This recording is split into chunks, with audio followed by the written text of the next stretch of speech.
বর্তমান বিশ্বে স্থায়ী শত্রু স্থায়ী মিত্র বলে কিছু নেই, বরং একটা দেশের সঙ্গে অপর দেশের সম্পর্ক হবে পারস্পরিক স্বার্থ রক্ষা, ন্যায্যতা এবং প্রয়োজনের ভিত্তিতে।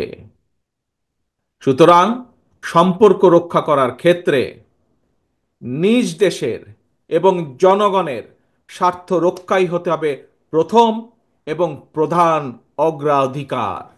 এ কারণেই বিএনপির স্লোগান সবার আগে বাংলাদেশ। বন্ধুত্বের দোহাই দিয়ে বাংলাদেশের জনগণ আর কাঁটাতারের বেড়ায় ফেলানির ঝুলন্ত লাশ দেখতে চায় না। সীমান্তে নিরীহ বাংলাদেশিদের সীমান্তে নিরীহ বাংলাদেশিদের রক্তাক্ত মরদেহ আর বাংলাদেশের মানুষ দেখতে চায় না। প্রিয় দেশবাসী, প্রিয় তিস্তা পাড়ের ভাই বোনেরা,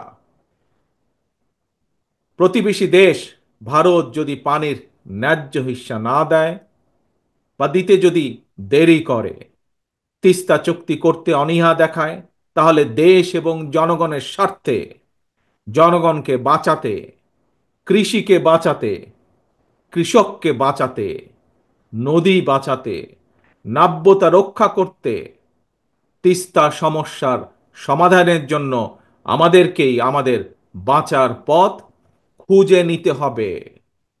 দেশীয় এবং আন্তর্জাতিকভাবে সকল সম্ভাব্য বিকল্পকে কাজে লাগাতে হবে।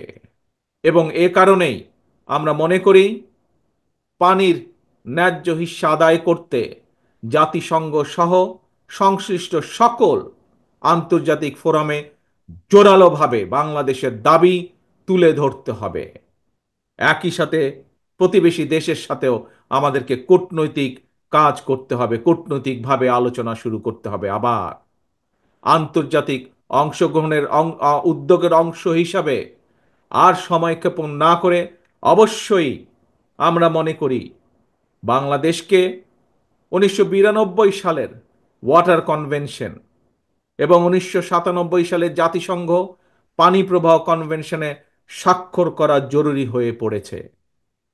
প্রিয় ভাই বোনেরা, আন্তর্জাতিক উদ্যোগের পাশাপাশি বিশেষ করে উত্তরাঞ্চলকে মরুকরণ থেকে বাঁচাতে তিস্তা মহাপরিকল্পনা বাস্তবায়নের কোনোই বিকল্প নেই।